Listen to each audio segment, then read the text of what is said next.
Hey everybody, it's Michael from Wahoo Comics here with another haul and speculation video. And as usual, I have a bunch of books I'm looking forward to showing you. But first, I have a story of oops, I did it again. So if you saw my last video, you might remember how I talked about a few months ago I found a seller online who was selling Spider-Gwen #1. And I'd been on the hunt for that book because I think Spider-Gwen is a character that's only going to get more popular, and so I wanted the first issue of her solo series, and so I bought it. Well, a few days later, when the shipment came in the mail, I found out, oops, Spider-Gwen actually has 2 solo series, and the book I ordered was the first issue from the second series, which isn't nearly as collectible as the one that I was trying to get from the first series. So I was bummed out about it, but I mentioned that in the last video because I was excited to recently actually get the book that I had been looking for, Spider-Gwen #1 of the first solo series. Well, recently I was on the hunt for another book, Tomb of Dracula #3 from the 70s Marvel series. And the reason I was looking for that book is because it contains the first appearance of Rachel Van Helsing, but more importantly, for spec purposes, the first appearance of Taj Natal, who is rumored to be in the upcoming Blade movie. And so I found a seller online who was selling a copy, and I saw, okay, it's Tomb of Dracula from Marvel from the 1970s at a good price. I'm getting it. And I bought it along with a couple other books, and it's a seller I've bought from before. And then a few days later, the shipment came in the mail, and I found out, oops! Apparently, Tomb of Dracula wasn't only a comic series in the 70s made by Marvel, but there was also a Tomb of Dracula magazine that came out in the 70s, also put out by Marvel. And I had no idea. So unfortunately, I ordered the magazine Tomb of Dracula #3 and not the comic Tomb of Dracula #3. And it's not that big of a deal. I didn't pay a ton for this, and I can probably break even if I put this up on eBay, which I might do.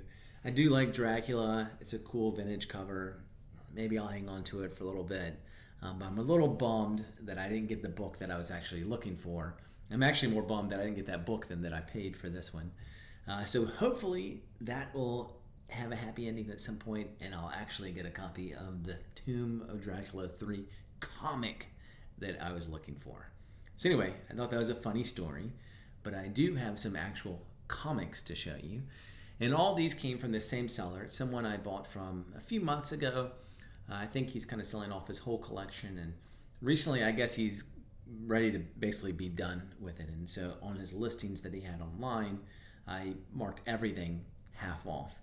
And so I bought a bunch of books from him, mostly Amazing Spider-Man books. If you've been watching my channel, you know that I'm trying to collect that whole run.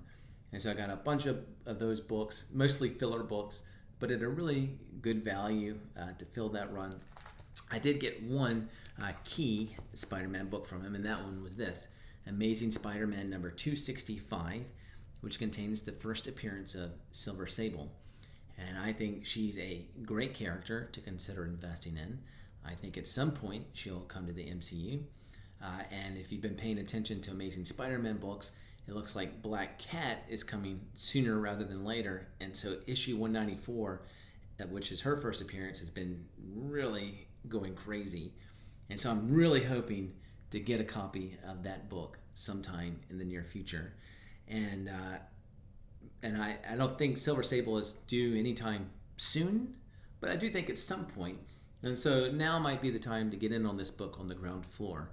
Even if you can find it at fair market value, I think it's a good book to consider investing in. But I got this one at half fair market value, so one that I am super excited to have picked up for that price. And I think it's at least my second, I might have 3, I think it's just my second copy of this book. And like I said, I picked up a lot of other Spider-Man books.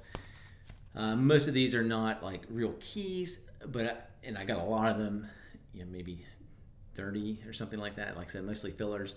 And I'm just going to show off the ones that have the covers that I like the most. about 5 or 6 of these. First of all, there's Amazing Spider-Man number 250, which contains this cool Spider-Man Hobgoblin cover. And a lot of the covers, most of these books are from the 200s. There's one from 300 something in Spider-Man. And the Hobgoblin was a big part of the storyline during that time period in Spider-Man. And so there's a lot of cool Hobgoblin covers. And I really like this one. I think it looks awesome with all the fire in the background. But it's also pretty funny.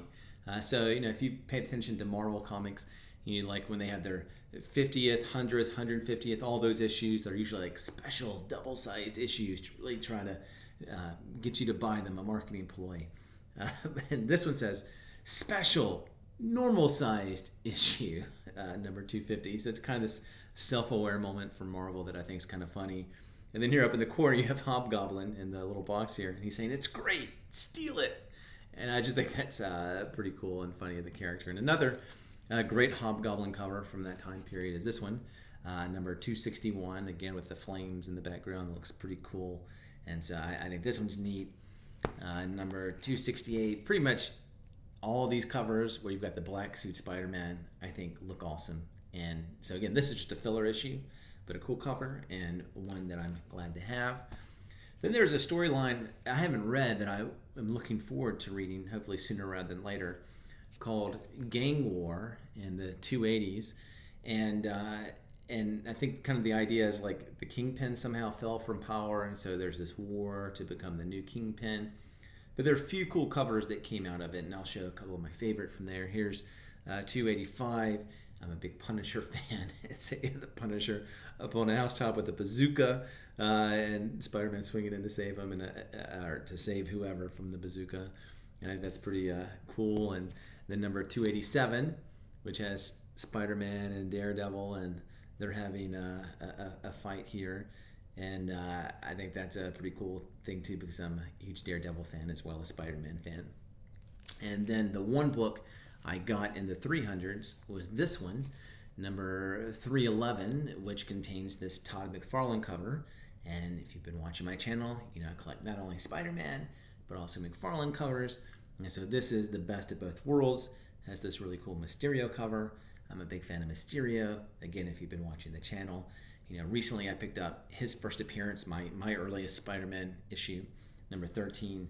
And so I love him. And this is kind of an interesting book also, because when Gyllenhaal was preparing to play this character, they took a photograph on the set where he was actually reading this book, number 311, trying to figure out how to play Mysterio. And so I think that's kind of neat. I also got an Amazing Spider-Man annual. This is number 19, which contains the first appearance of Alistair Smith, who went on to become the Ultimate Spider Slayer. His dad was Spencer Smith, who I'm pretty sure is the original creator of the Spider Slayers. So if you're looking for a Spider-Man villain at a very affordable price, that's this one. And most of these books today are pretty budgety. The Silver Sable one is, if fair market value, it's 30 to 40. And like I said, I got it for half off. The rest of these are 10 and under. Probably you can pick up most of them for like $1, or many of them at least. Maybe not the Spider-Man, but some of the other ones I'll show you. But still very affordable. And so if you're looking for a Spider-Man villain's first appearance just for your collection, this is a neat one, I think, that you can pick up. I also got Web of Spider-Man, number 18, and this contains the second cameo appearance of Eddie Brock. And so it has some value because it's an early one of his appearances. And all that is of him in this issue are his hands. And so he's pushing Spider-Man onto like subway tracks. And I recently found out those hands weren't originally intended to be Eddie Brock's. It was later written as Eddie Brock or described as Eddie Brock. It was originally meant to be a woman who had a family who wasn't saved by Spider-Man. I think there's some kind of catastrophe, and he saved as many people as he could and couldn't get to her family, and so she's bitter about it, and so she goes to try to kill Spider-Man, I guess. And but later they just said, no, that's Eddie Brock's hands. Spider-Man can't detect him through his spider sense, and so it was Eddie Brock. In addition to all these Spider-Man books, a couple other books that I picked up, and these are definitely dollar books. I wouldn't pay any more than $2 for these, but I think they're pretty neat. because especially this first one, I love D tier villains, and you don't get much more D tier than Armadillo, whose first appearance is in this one, Captain America number 308. And so, like I said, I wouldn't spend much money on this, but if you're looking for the first appearance of a villain, there you have one. And who knows? These random villains. Maybe they pop up in a Disney Plus show as a episodic villain, like in one story, one episode. They pop in, and this book overnight shoots up to $10 or $20, and you can make a quick flip on eBay before it drops back down to being $1. And then another one I got, Iceman number 3, and this contains the first appearance of Oblivion, who's one of these cosmic characters like eternity and infinity. That's basically the embodiment of this metaphysical idea, and so obviously he's the embodiment of Oblivion.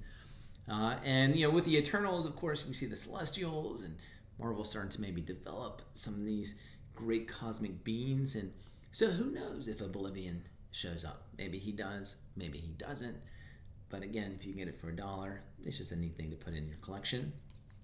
And that brings me to my sleeper of the week, and it's this one, Spectacular Spider-Man number 97. And technically, I think this is a double key, but because it contains, first of all, the first and only appearance of the Hermit.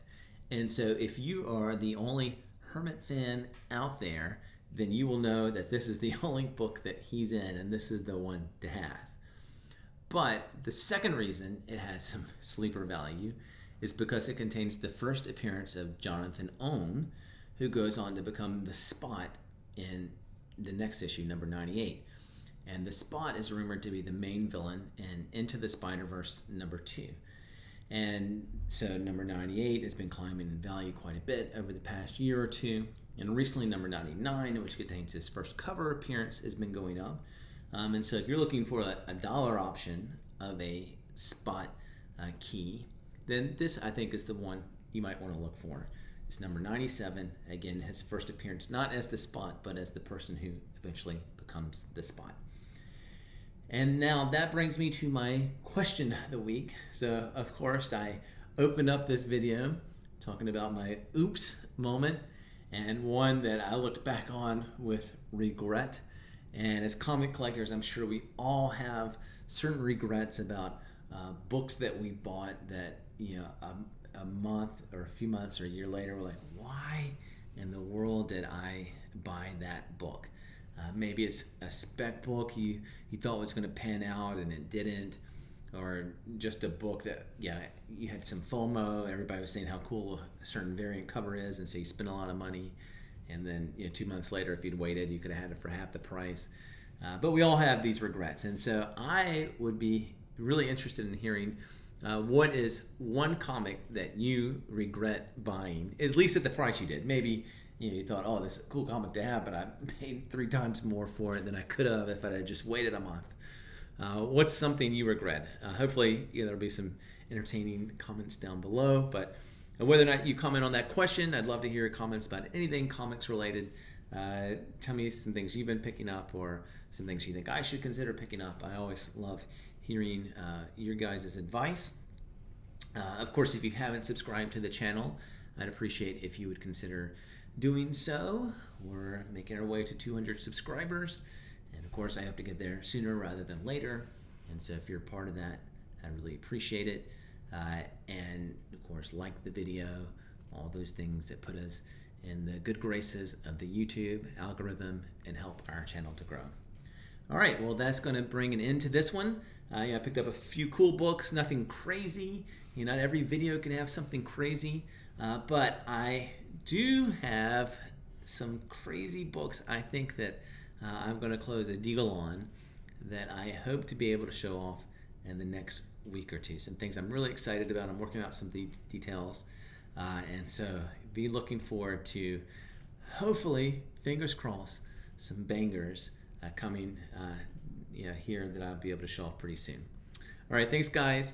Look forward to seeing you at the next one.